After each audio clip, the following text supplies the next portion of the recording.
Welcome back, everyone. Today we're going deep, really deep, into the world of the Panasonic Lumix S5 II. Ah, yes, the S5 II. We're going to figure out how it's holding up in, well, 2025. It's kind of wild how technology ages, right? Yeah, Especially in a field that moves as fast as photography. it really is. And actually, we've got a great resource to help us with this photographer and videographer, Leo Liang. He's been using the S5 II a ton, even has some thoughts about what a potential S5 III could look like. That's awesome. Okay, so the big question, is the Lumix S5 II still a contender in 2025? What do you think? Well, it's interesting because a lot of the S5 II strengths are still very relevant today. Like its sensor, for example. Right. The 24.2 megapixel full frame sensor. It's still delivering fantastic image quality. Yeah. That resolution, it seems to be like a sweet spot for a lot of photographers. Yeah, I can see why. Enough detail for those big prints, and cropping, but not so much that you lose low light performance. And speaking of low light, that's an area where the S5 II, from what I've read, really stands out. And I know Leo is particularly impressed Yes, he was. with how it performed in those kind of trickier lighting situations. Yeah. The detail he was able to capture, the colors. Yeah, and I think that speaks to the dynamic range of this camera, too. Some newer cameras might come along and boast these higher megapixel counts, Right.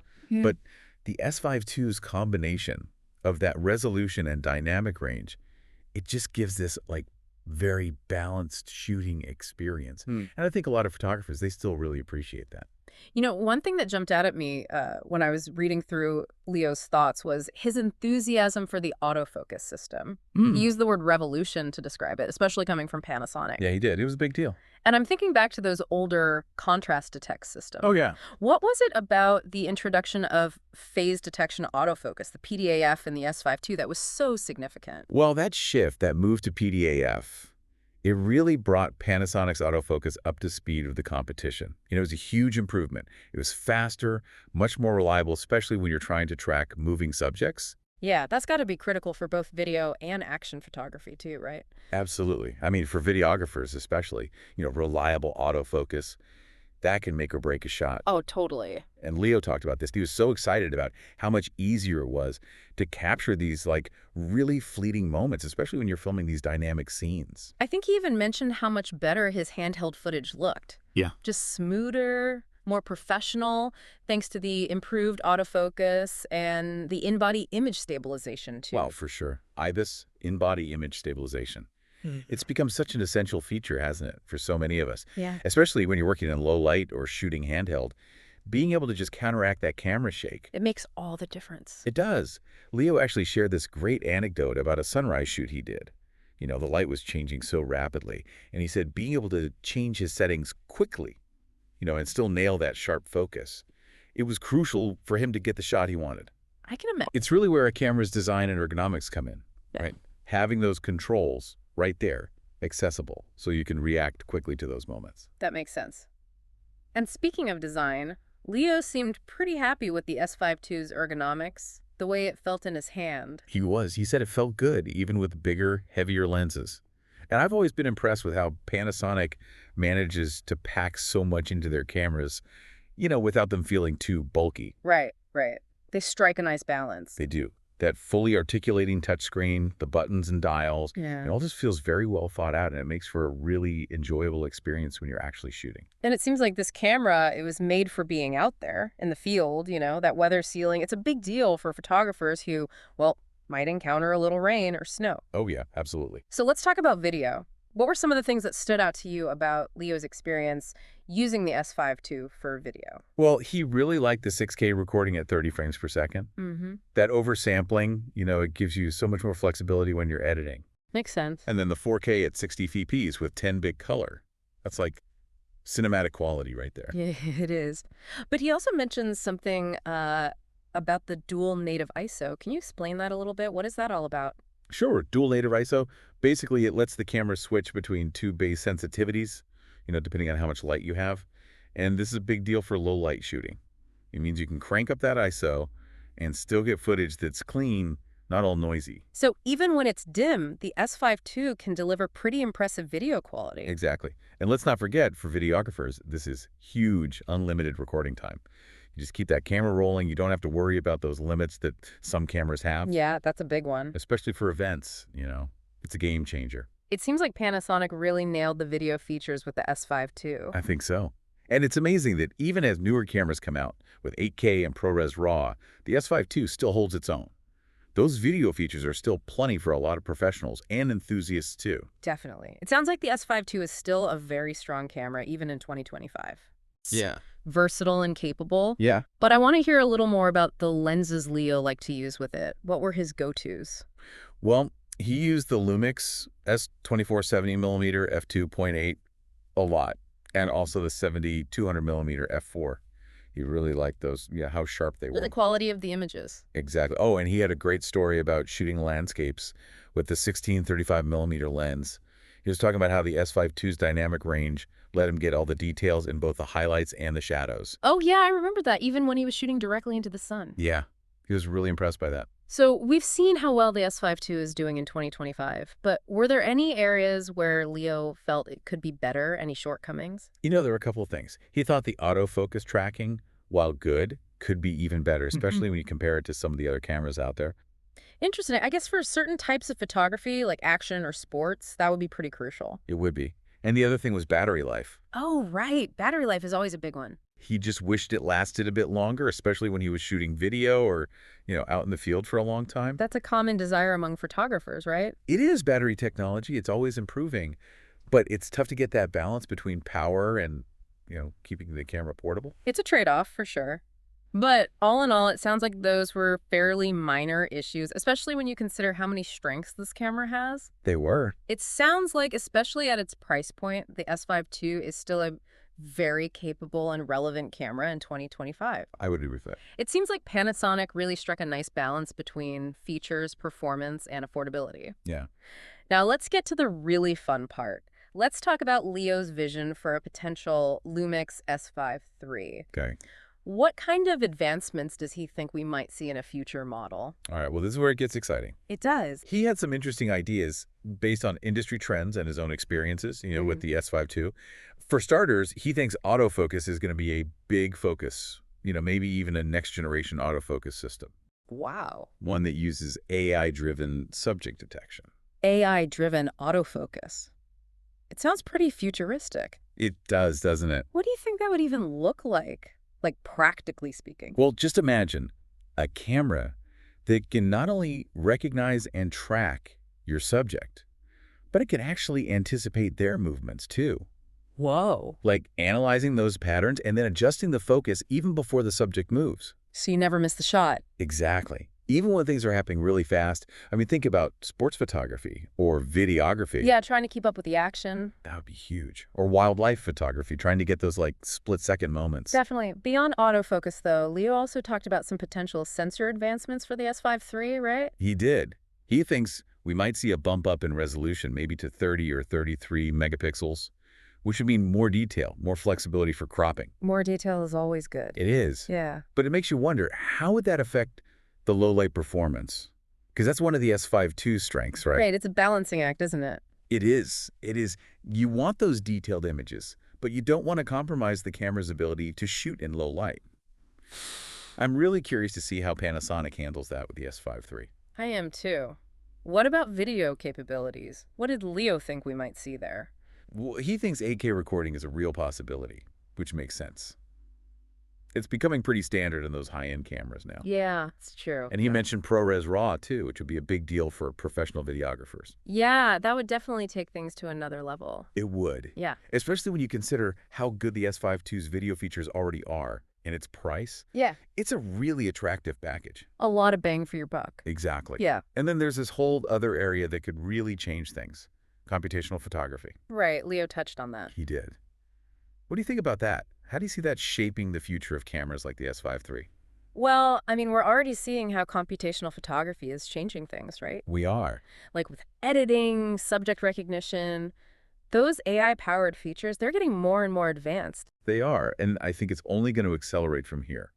Things like noise reduction, HDR merging, they're going to get even more sophisticated. And it could really open up some possibilities, especially for shooting in low light, right? Absolutely. Yeah. Imagine being able to shoot in near darkness and still get images that are crisp and clear, or capturing a scene's entire dynamic range, in just one shot. It's mind-blowing when you think about it. It is. It really is. The future of photography and videography, it's pretty exciting. Yeah. And I'm sure Leo can't wait to get his hands on an S5 III and see how all this plays out, in the real world. I bet he can't. But, while we're looking ahead to the future, it's important to remember that the S5 II is still a camera that a lot of people are using and enjoying right now. Oh, absolutely. And Leo had some great things to say about the ergonomics and the overall experience of using it. He did. He really liked it. He loved the grip, how the controls felt, the menu system. He felt like it was a camera that was meant to be used, not just sitting on a shelf. Right. Which is so important, right? A camera can have all the fancy features in the world,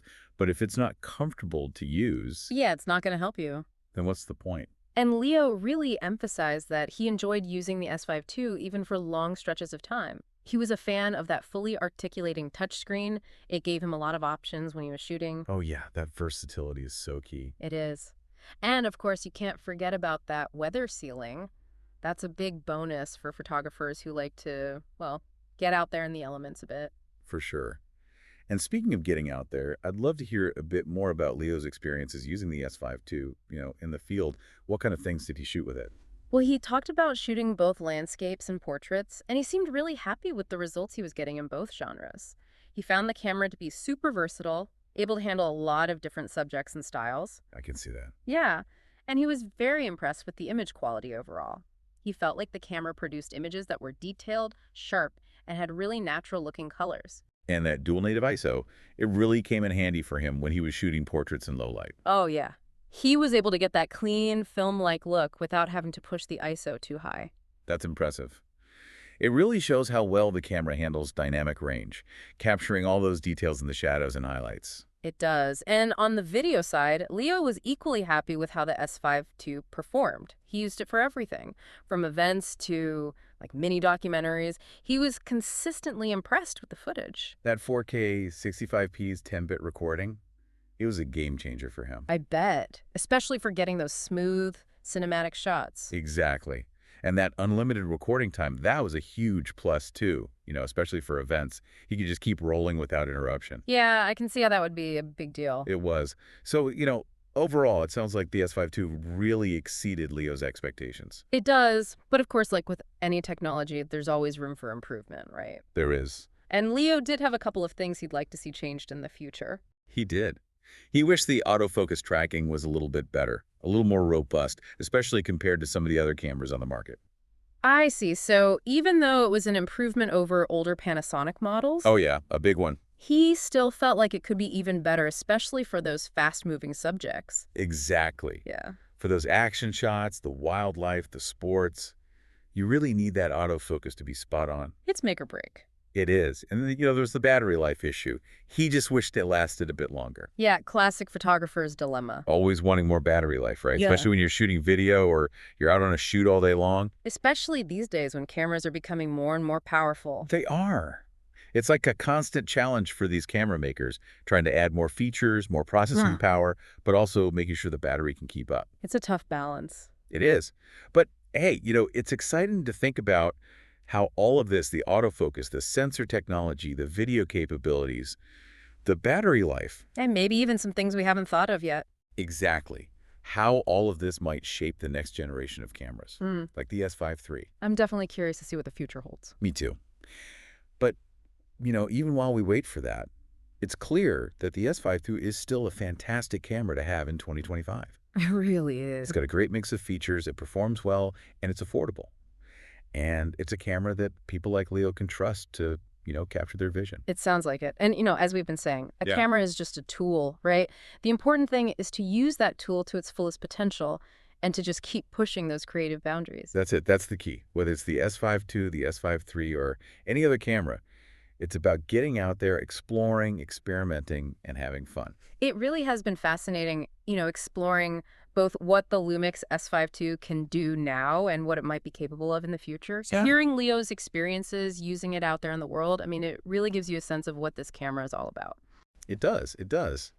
There's nothing quite like hearing from someone who's really put a camera through its paces, Right. explored all the ins and outs, figured out what it's good at, what it could do better. And it sounds like Leo found the S5 II to be a really solid, dependable camera one that can handle a lot of different situations.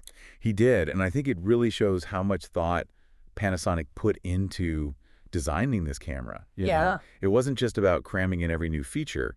They were going for that balance, that ease of use, a camera that just feels right. Makes sense. And, Leo kept coming back to the image quality, the dynamic range, how well it performed in low light. Those are things that photographers always care about, right? They do, absolutely. Yeah. And it makes you wonder, how will those strengths carry over to the S5 III? Right. We talked about a higher resolution sensor, but it'll be interesting to see if they can keep that low light performance. It's a tough balance to strike. Speaking of things that'll be interesting to see, what do you think about this whole AI-driven autofocus thing? Oh man, that's a game changer. We're already seeing how AI is transforming photography, right? From editing software to in-camera features. Right. But when it comes to autofocus, I think this could be huge. A camera that can not only track your subject, Yeah. but predict where they're going to go next. That's next level. It would be amazing for sports, wildlife, any kind of action photography, really. Absolutely. Imagine you wouldn't even have to worry about keeping your subject in focus. The camera would just do it for you. That's the dream. It is. And the thing is, AI is only getting smarter. So who knows what else they'll be able to do with autofocus in the future. It's pretty exciting to think about. It is. It really is. And don't forget about the other possibilities, with computational photography. Right, like low light performance, dynamic range. Exactly. We can see cameras that can shoot in almost complete darkness and still produce usable images. Or cameras that can capture every detail in a scene, from the brightest highlights to the deepest shadows. It feels like we're on the verge of something really big, Right. I think so, and I can't wait to see where it all goes. But, in the meantime, the Lumix S5 II is still a fantastic camera. It is. And it's great to see that it's still going strong, even in 2025. Yeah, it's a testament to how well designed it is, how capable it is, and the fact that people are still using it, loving it, that says a lot. It does. It reminds us that ultimately the camera is just a tool. The most important thing is to use that tool to create something, to tell a story, to capture a moment. Absolutely. And whether you're using the Lumix S5 II, the S5 III, or any other camera, the key is to get out there, explore, have fun. That's what it's all about. Exactly. And who knows what amazing things we'll be able to capture with the cameras of the future. I'm looking forward to finding out. Well, this has been a really interesting deep dive into the world of the Lumix S5 II. It has. We've learned a lot about what it can do, what it might be able to do, and the future of photography in general. Yeah, it's been a great conversation. It has. And to all our listeners out there, thanks for joining us. Keep exploring, keep creating, and keep shooting. And most importantly, have fun out there. That's the most important part. Yeah. We'll catch you next time.